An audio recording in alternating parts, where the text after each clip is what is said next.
Welcome to Practicing Life podcast. I'm your host, Ashley Pitzer. Today's episode is dieting won't convince your subconscious to be skinny. So for many people out there, being skinny is the goal. I mean, I would tell you that you are marketed to want to be skinny, but that's not what we're talking about today. For those of you that are out there that are choosing to diet in the hopes of getting skinny, I want to talk to you about what's going on in your subconscious.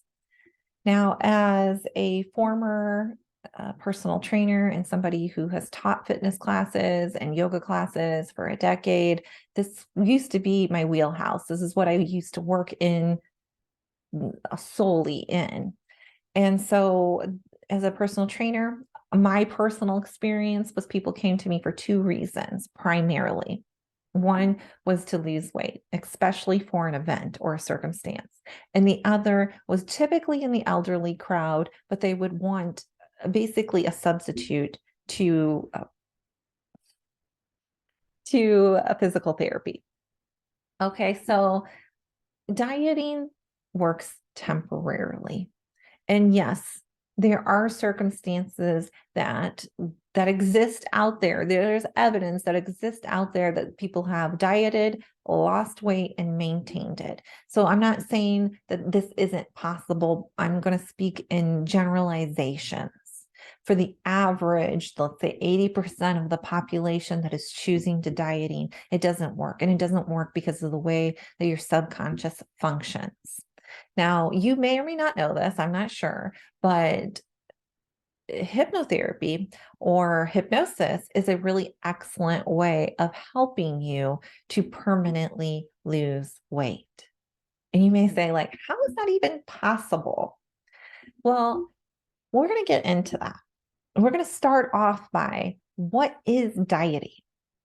Dieting is controlling your external behavior by restricting the foods that you are eating or restricting the amount of calories that you are consuming.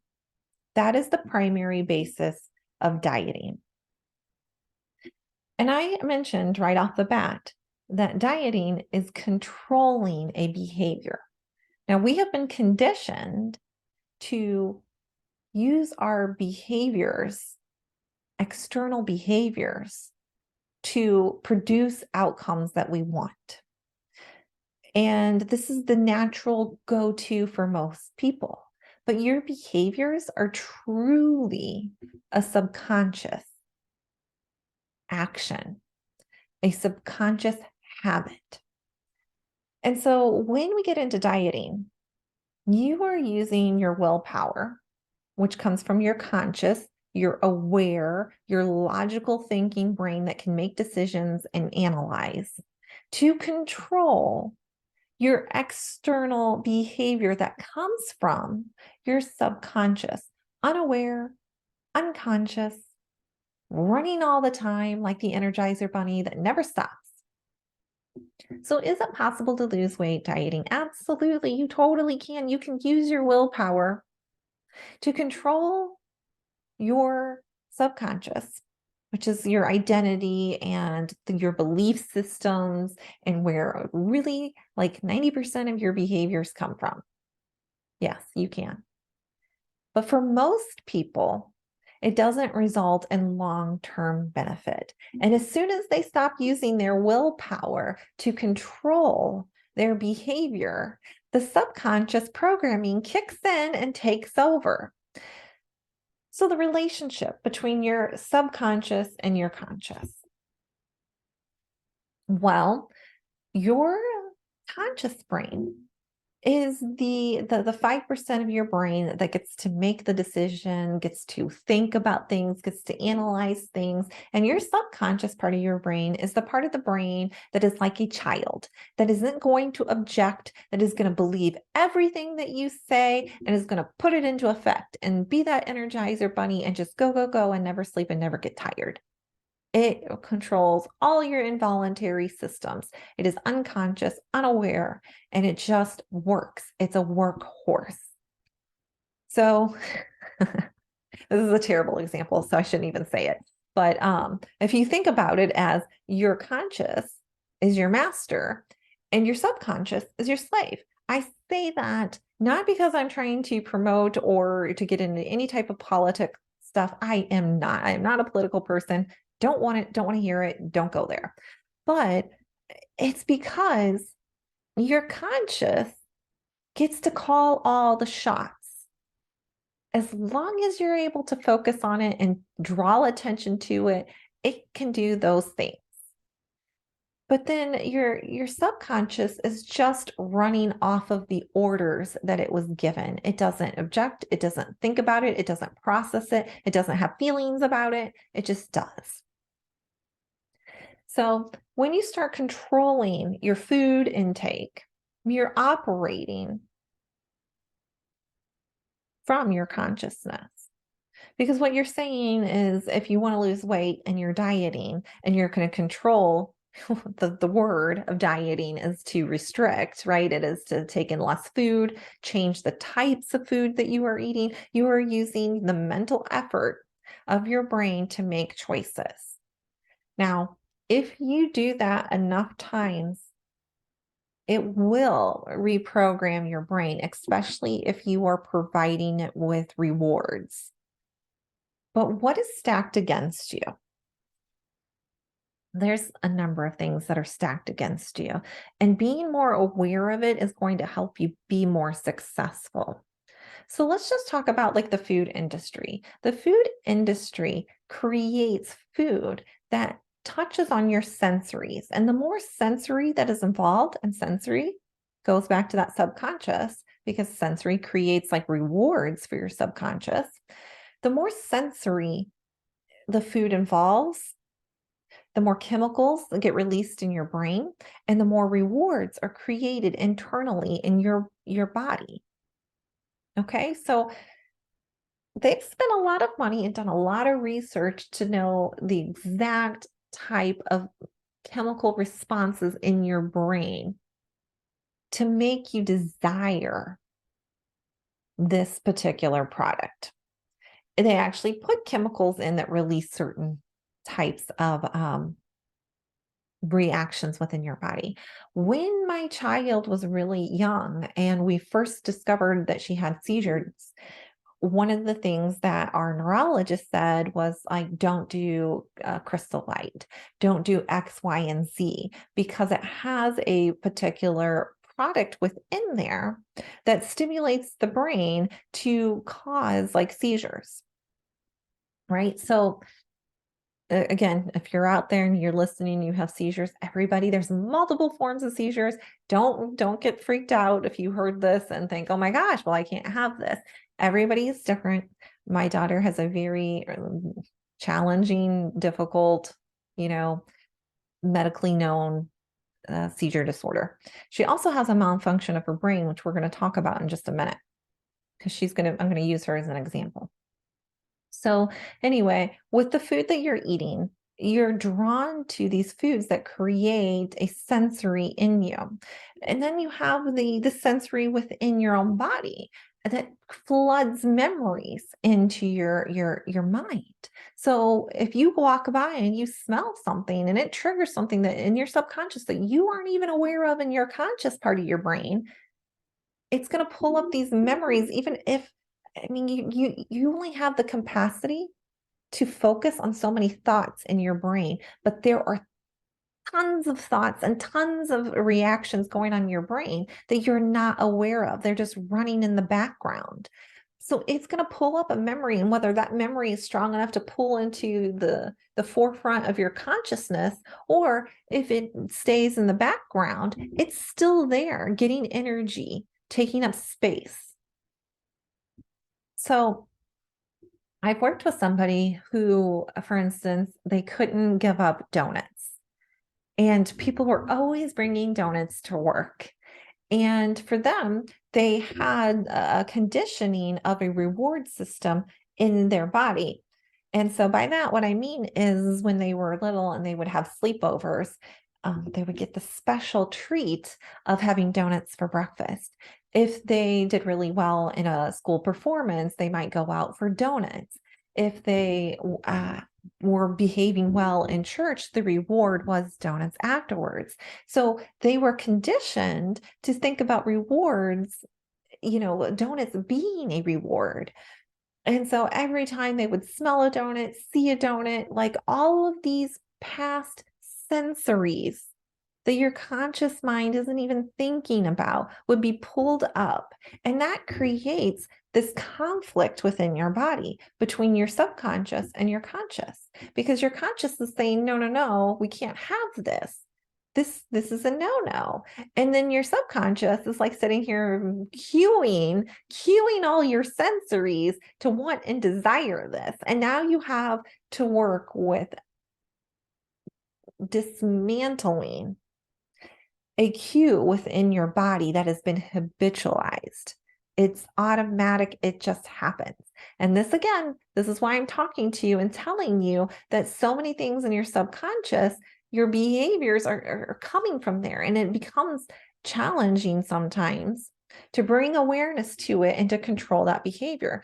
Just because something is challenging does not mean that it's impossible. It just means that you have to work at it and put effort towards it. So you've got the food industry creating extra sensories that cause you to desire the food. You have sensory habits in your body that cause you to desire a food. Then 3, you have marketing out there that is also conditioning your brain. So there's a saying out there of like keeping up with the Joneses. And marketing plays on this big time because it's outside of your reach. And when you can't have something that you want, your body automatically starts having sensory reactions to it. Chemicals start getting released in your brain from thoughts that you're thinking, and emotions come up. And it creates a certain amount of drive within your body to go after what is forbidden. I think it's like really, really interesting. I'm going to get off topic a little bit here, but let's talk about books for just 1 second. There are hundreds of books that have recently been banned. Well, as soon as you make them banned, because it's subconsciously programmed to want things that you can't have, like you just made those books super enticing. So I believe my book is going to be one of those books that are banned because of all of the content warnings that I have on my books, even though I consider my book to be the same type of maybe maturity of a Disney level as far as content warnings, but that's besides the point. So anyway, when you start depriving yourself of something, deprivation is getting into something that you have been influenced through media to want things that you can't have. And unless you're in a world that you don't watch a lot of TV, that may not be on your, thing, but I'm just letting you know that this exists for you. And then, even if you don't have the social media, aspect of it or media, when you start depriving yourself, what emotions does that create in your body? Do you feel good? Or do you feel kind of crummy? Do you feel happy and joyful? Or do you feel like less energy and drained and fatigued? Like what is getting created in your body when you are coming from the mental thoughts of, I can't have this. This is a no-no.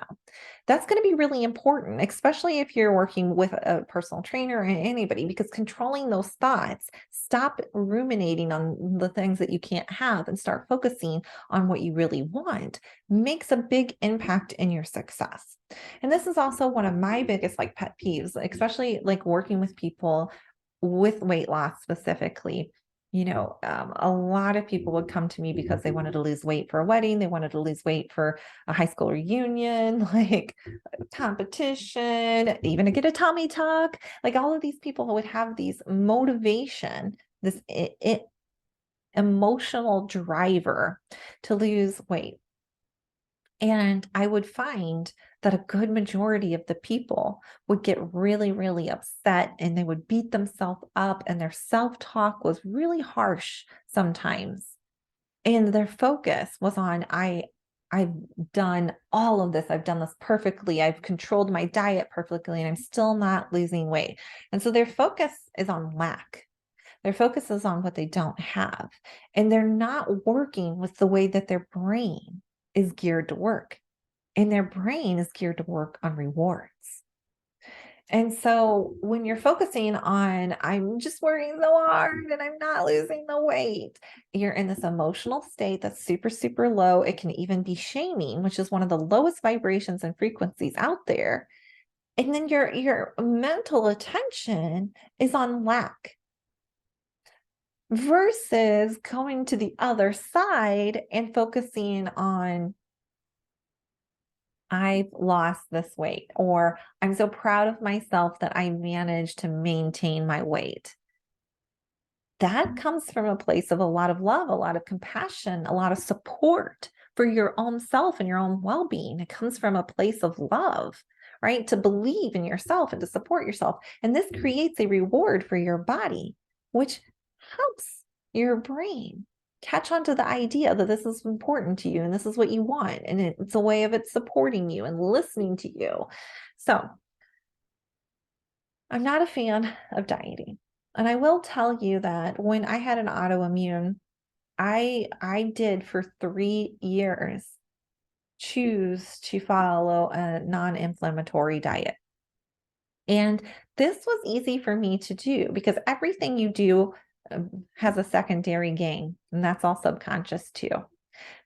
Goes into subconscious programming. This is why you really need somebody like me who's a hypnotist who can help you understand your brain. But everything you do ultimately has a reward to it. And I was able to follow this diet, which I don't believe in diets, but what I do believe in is lifestyle changes. And I had decided to make a lifestyle change to cut out inflammatory products. And so for me, there was a reward built in there because even though I might have been controlling and restricting what I was eating, my reward, it wasn't losing weight. My reward was I was pain free. Now, there's another episode out there and you can listen to it. But when I got into the pandemic, all of a sudden foods weren't available to me. And I don't really prefer to starve. That's not my style. So I ended up eating some of those inflammatory foods.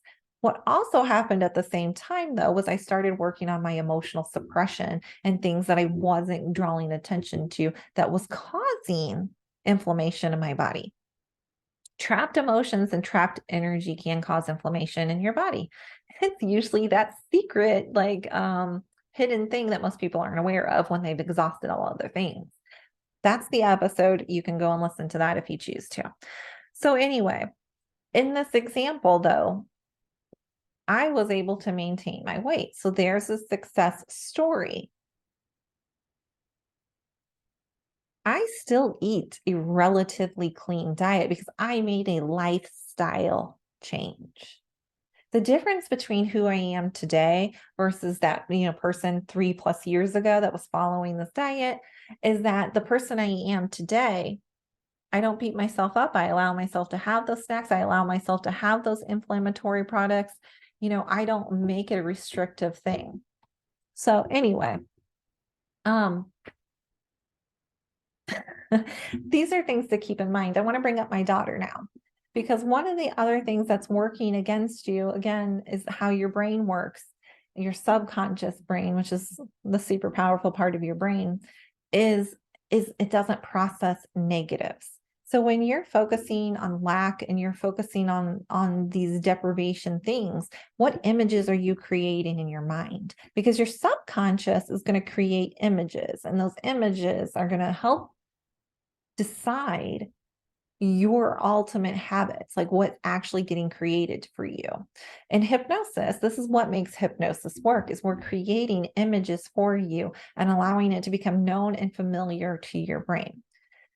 But you're actually working against yourself with your talk and with the way you're thinking. Because when you think about lack, you're creating the image of lack in your brain. And so let me say this in a different way that is more applicable to you. If you say, well, I can't have donuts, what did you just imagine in your brain? Did you imagine a donut? Because that's how your subconscious works. So when you're telling yourself the self-talk, you're creating these images that are reinforcing the exact opposite of what you don't want to have. So you're attracting to yourself struggle because your subconscious doesn't process negatives. Now, this is one of the reasons I really excel at being a hypnotist, because my child that I was referencing earlier, she was born with a brain malfunction. And so from birth, her brain never developed to be able to process negatives. And so, she even didn't talk for a really, really long time. So I've done a lot of work with my child. But the point is, I can't tell her to like stop running or, no running. So if we were going for a walk and she started to run and there was a car coming up, I can't say stop running because her brain doesn't process the negative. She primarily functions in the subconscious. She has an issue utilizing her conscious part of her brain. And so for her, everything that I tell her has to be in the positive. So I say walk. When she plays with friends, instead of saying stop touching your friends, I have to say keep your hands to yourself. Everything I do when I talk to her, I have to reverse it. But when you were brought up, and most of the ways that you have learned have been from the conscious part of your brain, which can process the negatives. And so it's natural for you because it's been in your environment since you were a child to process negatives consciously, but your subconscious can't. So when you get into deprivation, you're sending an image of the exact thing that you don't want, and you're creating this repetition over and over and reinforcing it, which is creating this internal struggle for you. Then you have these cues that are happening from past memories, from current memories, all creating the struggle. And you're having to use a lot of willpower, and that is exhausting. So there's all these things going on for you that are creating conflict that doesn't need to be there. And I've already mentioned this at the very beginning, but again, your behaviors are ultimately habits, and they are formed by belief systems, and they are formed by things that you were taught from a very, very young age, and you just keep recreating them. So we have to ask, if we were to work one-on-one and I was coaching you, I would need to know, what are your subconscious beliefs about food? What were you taught about food about? Because this is the other thing that is going to play in and is working against you. I've had to work with my own kids and myself, because when I grew up, one of the things that I was told all the time is finish your plate. There are people starving in other countries, like food is scarce, whatever. They didn't say food is scarce, but it was always that you have to finish your plate. Stay at the kitchen table until you finish your plate. So they were teaching me from a child that even when I'm full, I'm going to ignore my hippocampus that regulates when I'm full and I'm not. I'm going to ignore that, and I'm going to create a pattern of ignoring that, and I'm going to finish my plate no matter what. So it is training my brain to ignore a response that is geared to help me to know when I'm full. And then it is also creating the subconscious of the story that plays in my head over and over and over again that I'm not even aware of. So every time I go to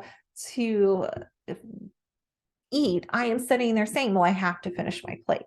Now I have done the work. This is no longer an issue for me, but I had to work with my kids on this. And my kid actually even told me, I have a great relationship with my kid. He listens to this a lot. I love you. He let me know that this actually has caused him to struggle with weight, because that was something that my husband and I heard as children, and we reinforced it as parents and told our children, and this created a habit. So what are your subconscious beliefs about food? Was food an emotional reward for you? After you got done with a performance at school, did you guys go out to eat to celebrate? These are all important things. They're all working because here's the thing for most people, when you get done using your willpower to control what you're eating and controlling your behavior, you're going to revert back to what your body has always known and the behaviors and the habits that you've always established and the belief systems that are there. That is what's going to happen for most people unless they manage to retrain their brain. And so they'll go back to doing the things that they do. Maybe not right away. Maybe it takes a couple of months. Everybody's different. Everybody's unique. And that's one of the reasons I keep stressing for most people, because there are unique stories out there. This doesn't have to be the only way to do things. I'm just letting you know, for the majority of people, this is what's truly happening for them. So the second part of this is, do you eat your emotions? Because this is something that society-wise, at least in the United States, many people have been taught to do. Oh, you have shame. Oh, you have guilt. Instead of emotionally working through that and feeling your feelings, let's provide the dopamine hit of really tasty comfort food, right? It's all about how you grew up, how you relate to food, what you think about food, what is food providing you. Let me go to this quote. Actually, I'm going to read a little bit out of the book. This book is Light on Yoga. It's one of the books that was one of my required reading when I became a yoga instructor. I love this book.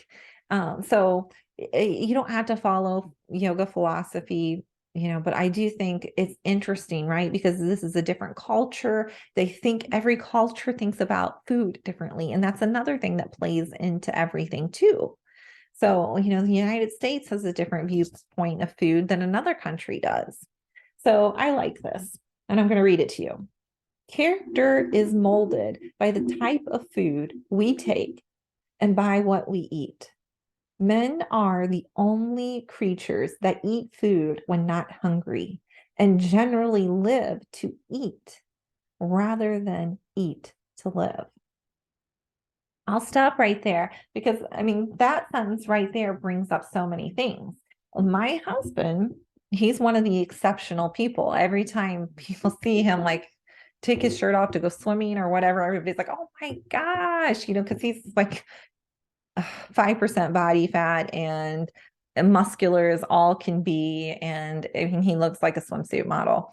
So anyway, he gets a lot of attention on this, but he has the belief system that food is just substance. He doesn't eat food for pleasure. He eats food to support his body.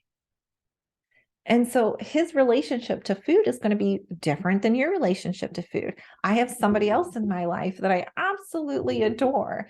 And going out to eat with them is a really different experience because they are a foodie. They're bouncing in their seat and they're doing a little dance. They are, oh my gosh, the joy that they feel when they are eating something tasting scrumptious. It's an experience for them. Well, their ability to control what they're eating is going to be much different than somebody that is eating food from just substance, and they don't care if the food tastes good or bad. They just want it to be nutritional, supportive, blah. That's my husband. And so you got two extremes here, and you probably fall somewhere in the middle. But how you relate to food is super important, and that is playing in the background too. So these are just some of the things. So I mentioned at the very beginning that hypnosis can help you with losing weight permanently. And let's talk about that. Hypnosis focuses on your beliefs, which are subconscious. It helps you identify those beliefs, break them down, and rewrite a new story for your brain. And then when you get into a focused state, that's what hypnosis is. Once you hit that focused state and you're in this, a place where your body is receptive, you create that story. You tell your subconscious. So basically hypnosis is bypassing your analytical brain and the thinker and the one that's going to have problems with everything. And it's going directly to the workhorse that puts everything into action. And it is telling this part of your brain an image, a story that allows your brain to receive it in a willingness to put it into action. And so, again, I've mentioned that your behaviors, your beliefs, they all come from your subconscious. So when you get into that relaxed, I like to say relaxed state, but when you get into that focused state and you create this new story and you show the images to your brain of how you really want to look, how you really want to feel, how do you want to respond in these situations, then you're training your subconscious and you're creating a known pathway, something familiar to your brain. And then if you reinforce that with repetition, it becomes stronger and it becomes easier. And you're not fighting. You're not using the subconscious is not fighting the conscious that has a problem with it and is going to disagree with it. That's what hypnosis is. It's saying, shh, quiet down, conscious. For right now, I'm going to talk to your subconscious and I'm going to let them know what to do. So anyway, so let's talk about dopamine really quick, because when you get into berating behavior and self-talk, even that can have a dopamine hit to it. And I know that's paradoxical and it seems like really weird. Why would being mean to myself create some type of reward in my body? It's because it is known, it is familiar, it is what is expected, and your body just gets into the habit of creating it. So, and you're ultimately getting something out of it. I think that's pretty much everything I want to say, at least to open your mind up about things. What maybe I didn't drill down on the fact that, let's say you are losing weight for an event or losing weight, to do a certain thing. Once that motivation is gone, it becomes really hard to control what you're eating. So if I didn't make that really, really, crystal clear, I hope just summarizing it like that did. I want you to know that no matter what weight you're at, my wish for you is that you could love yourself exactly where you are. And this is what hurts my heart so much, especially with working with women losing weight. And it is so emotional to experience somebody beating themselves up with their words to themselves and being unwilling to love themselves exactly where they are. You are where you are.